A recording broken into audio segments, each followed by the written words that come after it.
IVF, on the other hand, birth control, abortifacient birth control, those things are not so unanimously agreed upon within the church or within churches. I would say even within the bride of Christ, especially for IVF, that there's a lot of ignorance.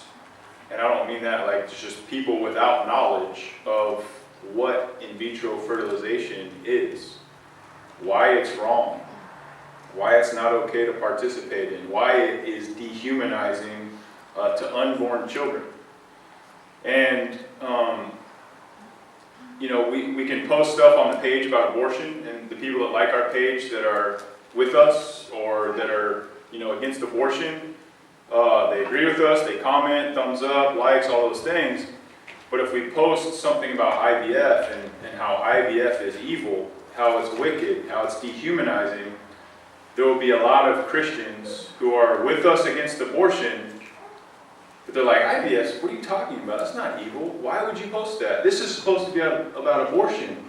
We've had 2 beautiful children through in vitro fertilization.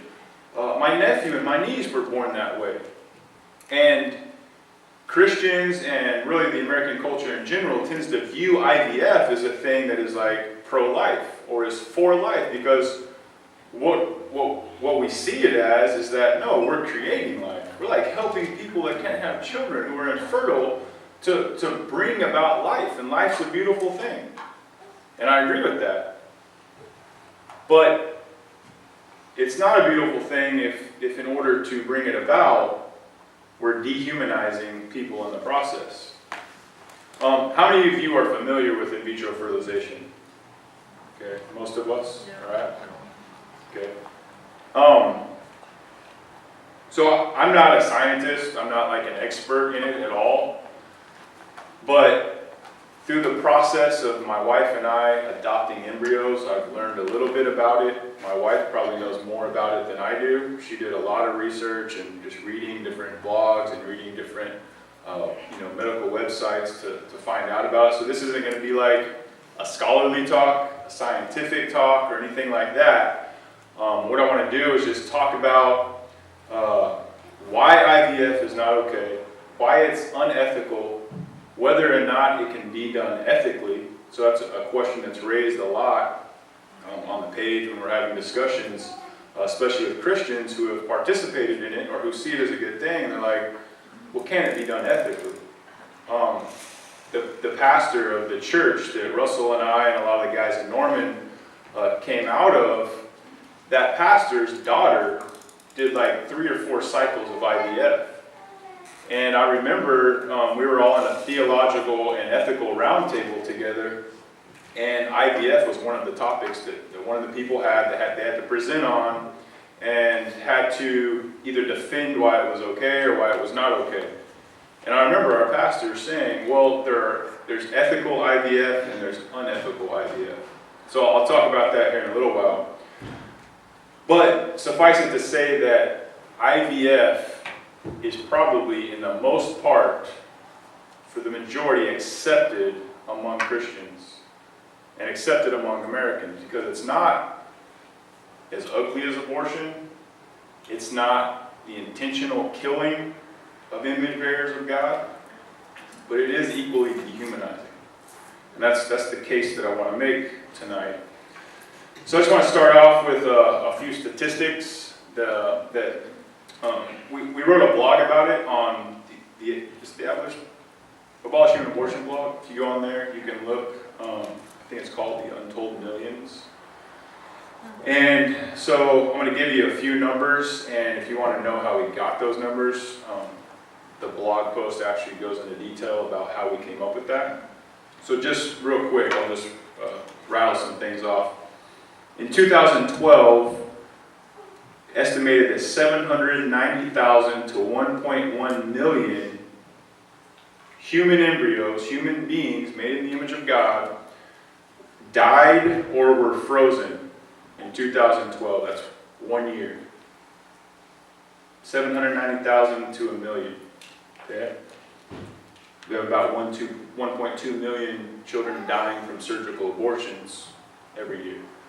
All right, so add another 1.2 million for IVF, and however many more millions through abortifacient birth control and stuff like that. Also in 2012, we estimate that 140,000 to 280,000 embryos were willfully discarded or frozen in 2012. So to give a little bit of perspective, if 20 embryos are created, 14 die in the process, 5 are abandoned or destroyed for every 1 live birth. So out of 20 embryos, 19 of them are dehumanized for 1 live birth in various ways. The percentages go down the older the woman is who is having the treatment done to her, or done for her. So if you're 35 and under, 40% result in 1 live birth. So 60% die, don't make it. They don't come to term. One study suggests that single IVF babies are 2 times more likely to be born premature, be stillborn, or die within the first 28 days after birth.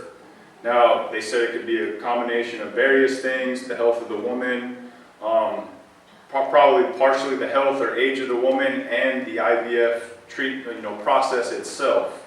But the quote was, "The cause of the problem is unclear and needs confirmation." So I'm going to read about 3 or 4 things that I pulled off of different fertility clinic websites, talking about, answering questions for people, the Q&A section basically on some of these websites. And there's a common thread with a lot of these things that I'll get to at the end of this part. So one, there's 3 options of action for leftover embryos. Okay, so if you're wondering why are there leftover embryos, IVF costs $15,000 to $20,000 for some people.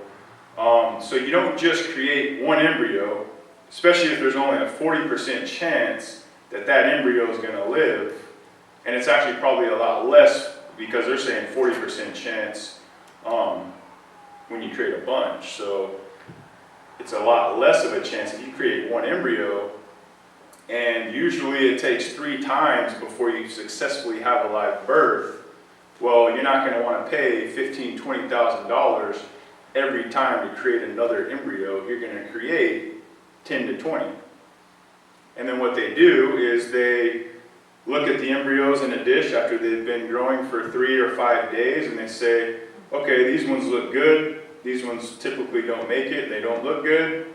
So we're going to implant these good-looking ones, freeze the rest, and then discard the others that typically don't make it. And so they're deciding at 3 to 5 days of development, well, typically these embryos don't make it, so let's toss them. Okay, so right away they're playing God with these unborn children.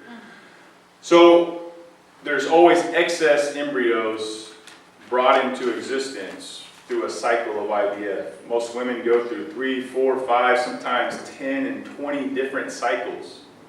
And that's, some people spend hundreds of thousands of dollars on this. But anyways, how are donated frozen embryos used? You can do embryo donation, okay? You create 20 embryos, you have 1 or 2 children, you're like, okay, I just wanted 2 kids, what am I going to do with these other 15? Well, I'm going to donate them for other people to adopt, if they want to do that, okay? Well, I'll get to this later. And so they can be donated, and they're basically treated like property, okay? It's not actually called adoption. They don't use the term adoption. You can't actually sell them. You can't sell them because they do give them some dignity. So the doctor described for us that it would be like selling body parts. So you can't sell body parts, you can't sell embryos either. But they don't fully humanize them. They still treat them like property. Matt? Do they, when you donate them, do they all go for birth, or some might be experimented upon? Yeah, that's what I'm going to get to next. So there's 3 options. You can donate them, and when we filled out the questionnaire for ours, we weren't doing IVF, but it was the same packet that we filled out. And I even took pictures of it. It was like, do you want to do this, this, or this? One of these three options. And it's just like sickening when you see it. So there's embryo donation. The other option is for research. If you donate your embryos to research, they could be used in studies such as exploring IVF technology or in stem cell studies. For more information on research projects currently licensed by the HFEA, see research we have approved. Or research for training. If you donate your embryos to training, they could be used by trainee embryologists in order to practice techniques such as freezing embryos and removing cells from the embryos. Or you can just have them destroyed. You don't want anybody else with your children. You don't want to donate them. You don't want them to be experimented on because you're humane. So you just have them destroyed. Okay, those are the three options. There was a box by each one that on our paperwork that you would check to say, this is what I want done with my leftover embryos. Most people are not willing to try to give them all a chance at life. But even if they were, it would still be unethical, and I'll get to that. So there's always a surplus of embryos created, and you have to decide what to do with them. Okay? Let's see. All right. So here's a section from the website about the risks of the freeze-thaw process. Okay? It says, what are the risks from freezing and thawing per se? These can be measured in terms of embryo survival viability after transfer and whether freezing modifies gene expression or embryo phenotype. Cells of any kind, including embryos, endure a variety of insults during freezing. They are placed in solutions of potentially toxic or cryoprotectants before cooling to negative 196 degrees Celsius. Even under the strictly controlled conditions required for survival, the cells must withstand potentially lethal ice formation, transmembrane water movement, and extreme changes in external electrolyte concentrations, temperature, and pH. Thawing reverses these processes. After enduring such unphysiological conditions, it is perhaps not surprising that some embryos fail to survive freezing. Survival varies from clinic to clinic.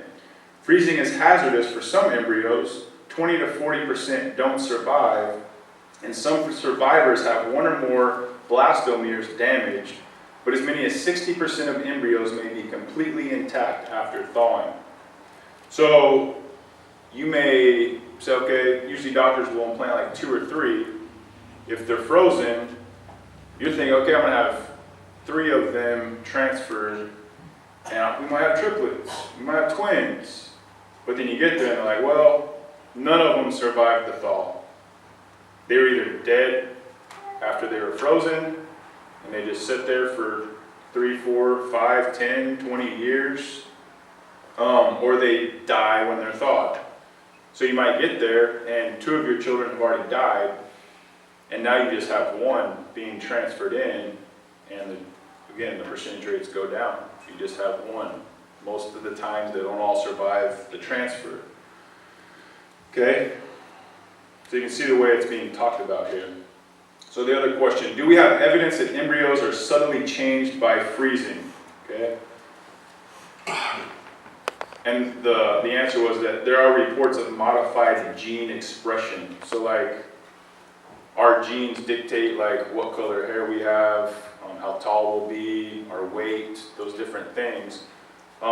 Freezing can modify the expression of our genes. So I asked one of the guys in our society exactly what that means. He's actually a scientist, actually works in labs with cells and stuff like that.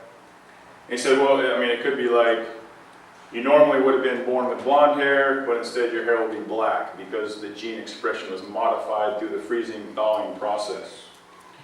So what is the significance of these observations? They tell us that gene expression may be modified by freezing, but we don't know whether there is any functional significance of this change. Is there a corresponding change in the protein encoded by the gene? Any change in cellular function? Any long-term effects? Animal studies suggest embryos are able to withstand quite extreme changes in gene expression. Other studies comparing the phenotype of frozen and thawed mouse embryos the distribution of cell surface antigens have shown that although changes may be seen after freezing, normal developmental patterns are usually restored later. Whilst we can't ignore reports of modified gene expression, we need more extensive studies to allow considered judgment of their significance. All right? That some of the more practical risks that we saw were potential risks, that were risks in the process that we had to go through in adopting these embryos. And as we went through, it's just like, whoa, if this happens, it could kill them. Or if this happens, got to start all over and they die, right? So just a few of the risks. There's a lot of risks in the transfer. So like, I wasn't allowed to put deodorant on, couldn't have cologne or perfume on, lotions that had any smell, because if any of those things were in the room, it could damage the embryos during transfer. Uterine irritation. So they get a catheter and they have the embryos in a syringe, and the, what's his name? What's the name of the guy that like, yeah, the chronologist, he's in one room, like in a lab with the embryos.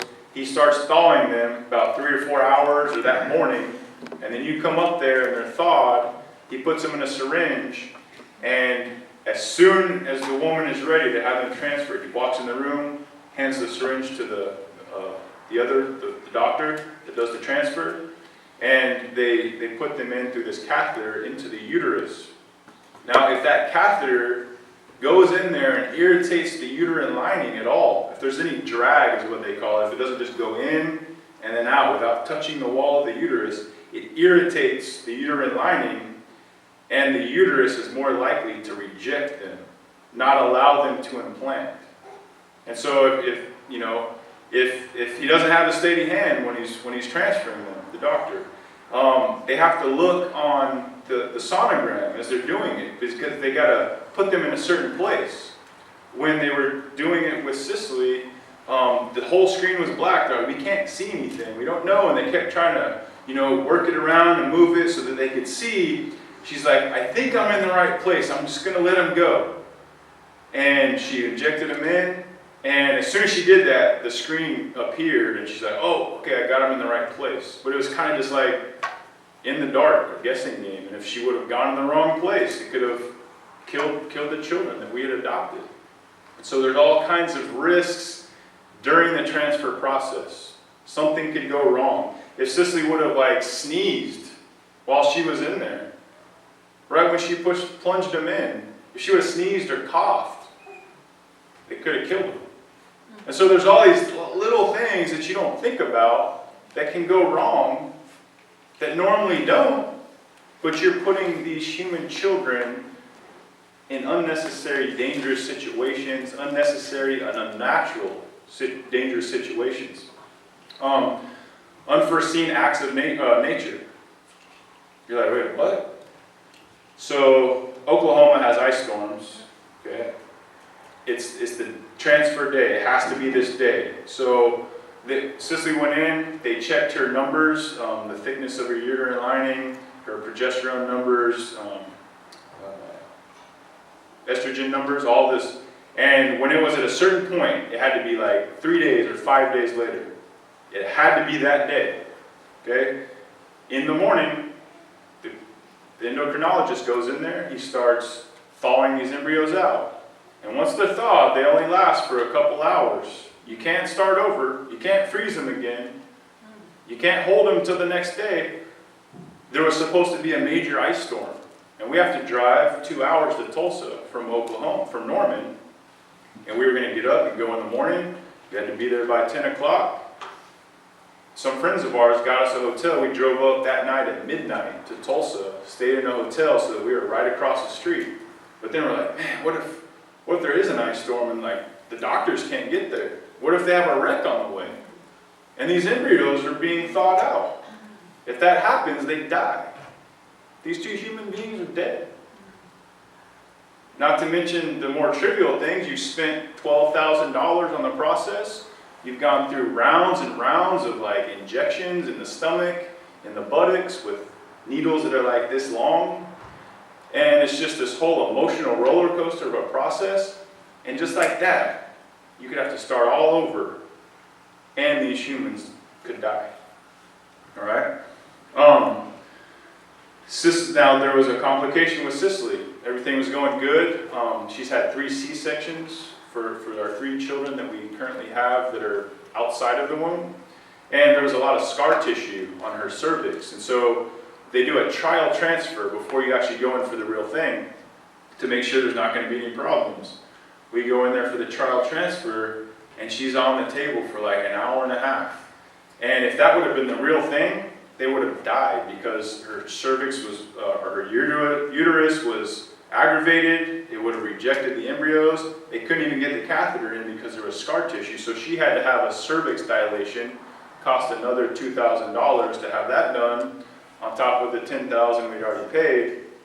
And this was like a month before, and we're like, well, how long does the dilation work? How long does it stay dilated? She's like, oh, like a few weeks, I'm pretty sure. I mean, usually they last for a few weeks, so I mean, we should be good.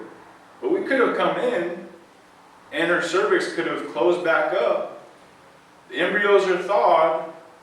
They're ready to transfer them, and so, oh, we can't get in. Or it might take them an hour. Cicely says she's read stories where the women laid on there for an hour and a half, and it says they knew that it was unsuccessful because they had sat there so long, and they had tried so hard to like force that catheter in there, and it irritated the uterine lining, and they didn't end up becoming pregnant. The embryos died. Right? Multiples, twins, triplets are.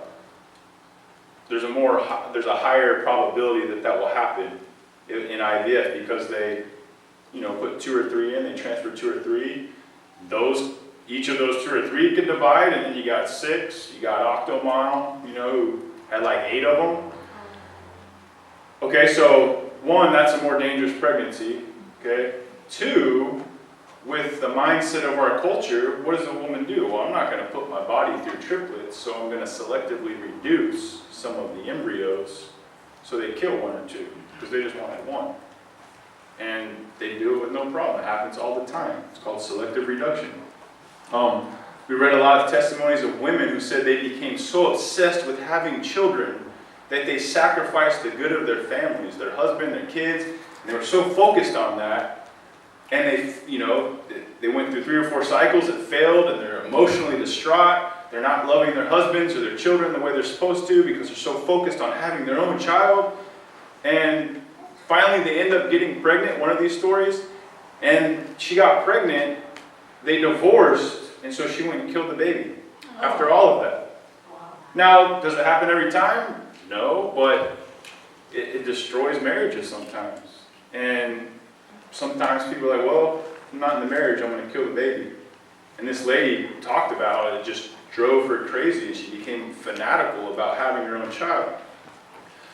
There's also assisted hatching. When you freeze the embryo, a hard shell is formed around the embryo, even after thawing, that doesn't thaw out. So they have to use a small laser and cut a little slit into this shell so that they can be assisted in coming out, hatching from the shell that they're normally in and implant. And they said that it's like a 99% chance they won't implant unless you do assisted hatching. Well, with assisted hatching, there's a 5% chance that they destroy the embryo when they make the small incision with the laser. So a lot of people say, well, you can do ethical IVF because some people recognize that freezing human beings is dehumanizing and is unethical. So we will only do a fresh transfer of as many children as we're willing to give a chance at life.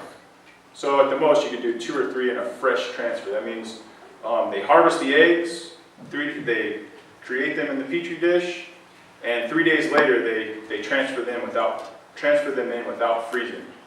Okay? But one of the problems they've actually found in studies that embryos who are frozen and then thawed have a higher success rate of resulting in pregnancies and coming to full-term birth because on a fresh transfer, you spent time up in there harvesting eggs, the uterus is very irritated, and there's a higher chance of the uterus rejecting the embryos that are transferred in there. And so a frozen embryo transfer is more successful than a fresh transfer. But so it's like, either way, you can't avoid the ethical thing. You put your children in more danger with a fresh transfer, or you freeze them. Both are dehumanizing. Another thing is that most women who are doing IVF, they're infertile. For some reason, God has seen fit to close their wombs. We see the Bible talking about that all the time. Sarah's womb was closed. Different women's wombs were closed. The Bible says that God opens and closes the womb. Okay? These women's bodies, for whatever reason, whatever is going wrong in there, are not actually fully functional to be able to have a successful pregnancy, to have a successful implantation of embryos. And so you're putting these human beings into a less than suitable environment in an infertile woman. And so the chances, like with Cicely, they were like, oh, you've had 3 successful pregnancies, you're fertile, we're pretty confident that it's going to work. Okay? But that's not the case in infertile women, because their bodies are not functioning properly as they should be. And so again, you're putting live human beings into a bad situation where the chances of them living are reduced. Okay? And that's what happens when we go outside of God's plan. Okay, so can you do ethical IVF? It's an unnecessary risk to freeze your child in a cryogenic freezer. Okay? So you say, well, we're not going to freeze them. We're just going to do a fresh transfer. Well, that's actually less of a success rate of bringing a child to term, having a safe pregnancy.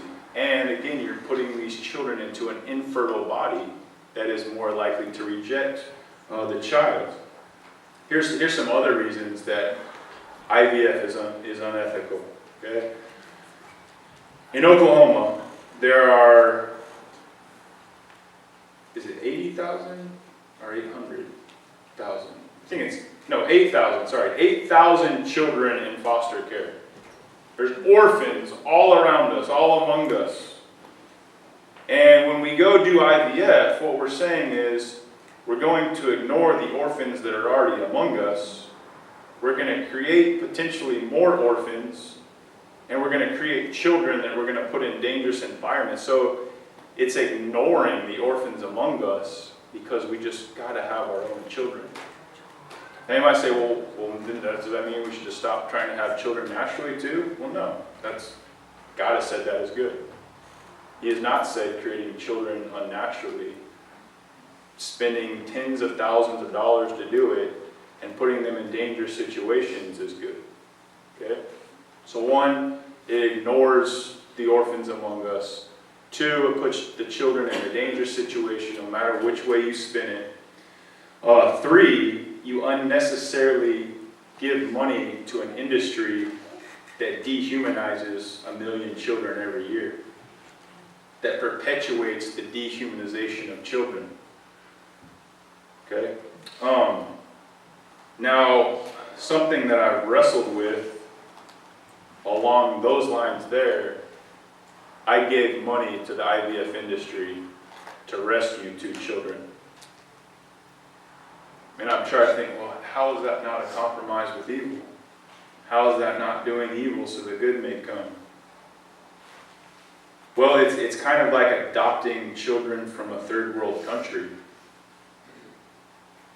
Those governments are evil.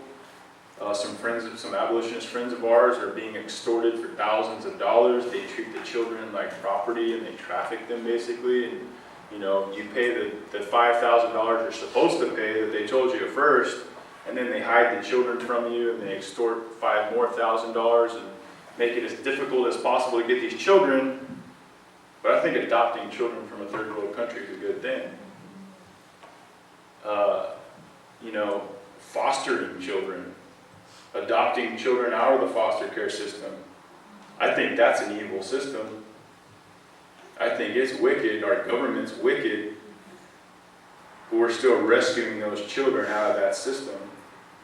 We're willing to let DHS into our home and get into our lives so that we can rescue foster children and hopefully adopt them.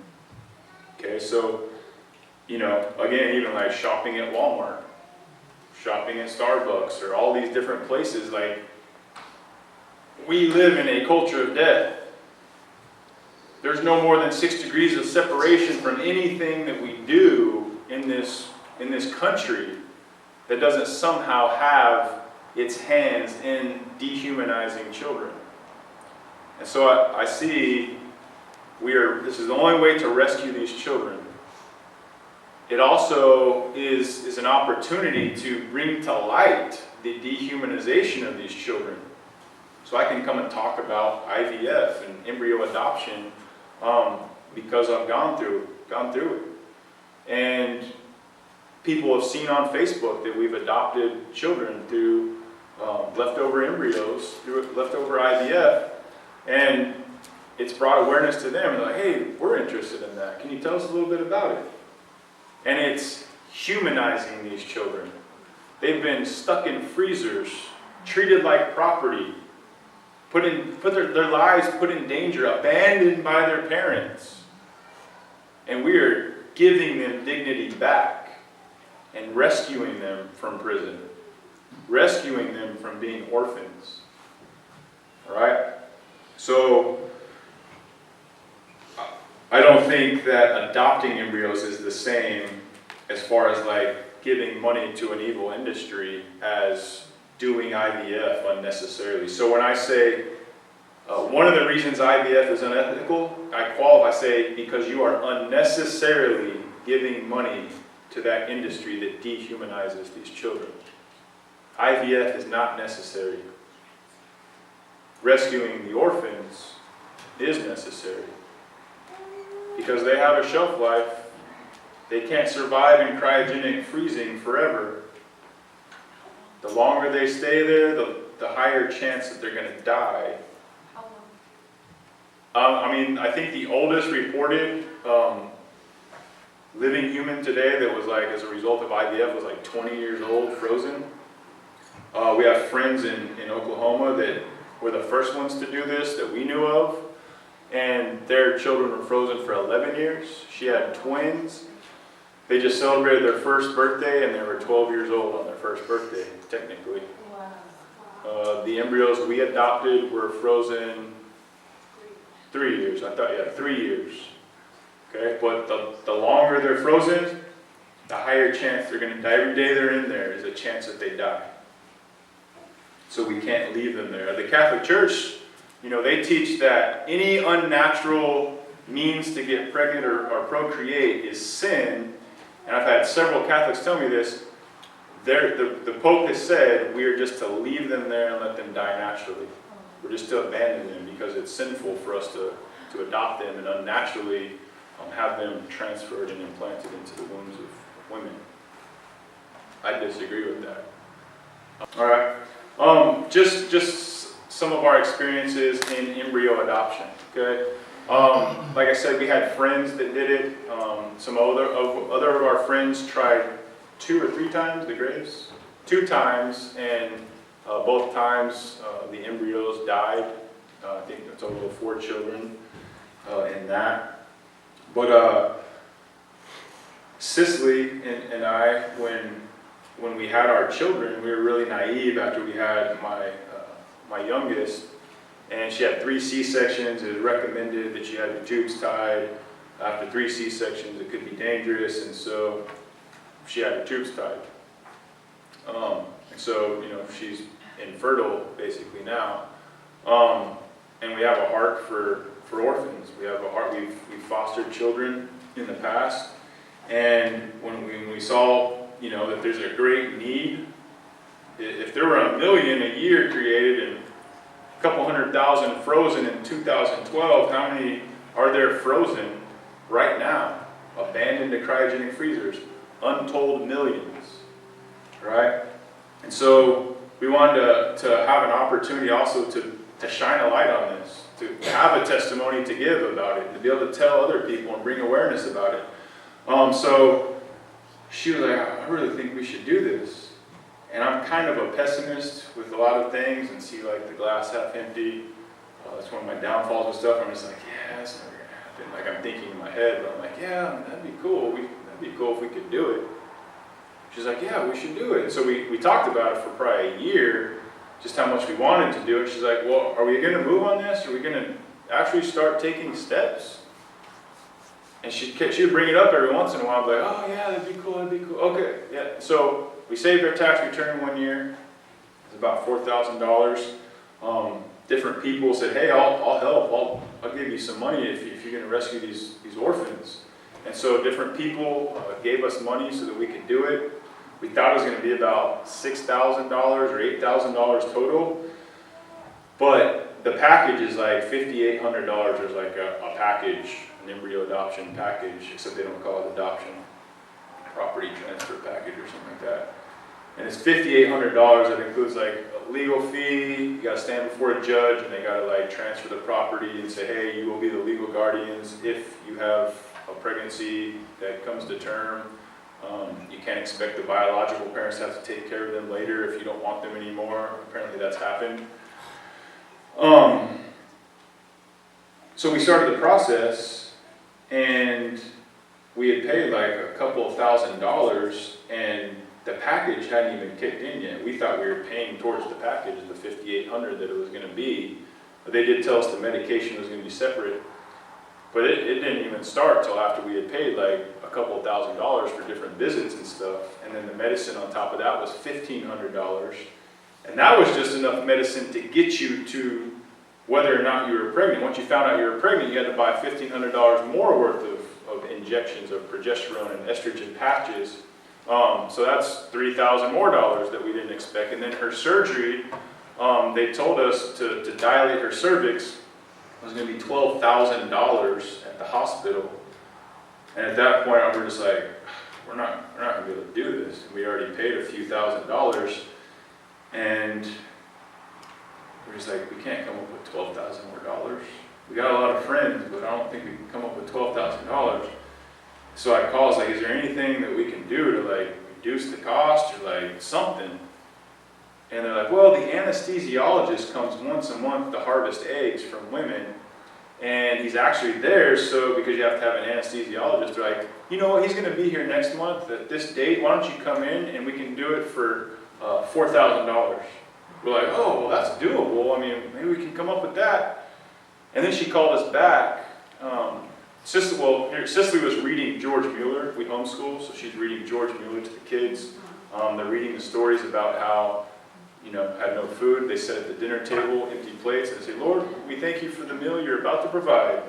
And the milkman breaks down outside the house, the bread truck breaks down, and they had bread and milk for breakfast that morning. And she had just read this to the kids. We need $4,000 to have this added surgery. And she goes out to the mailbox, and there's $2,000 cash in the mailbox from a friend.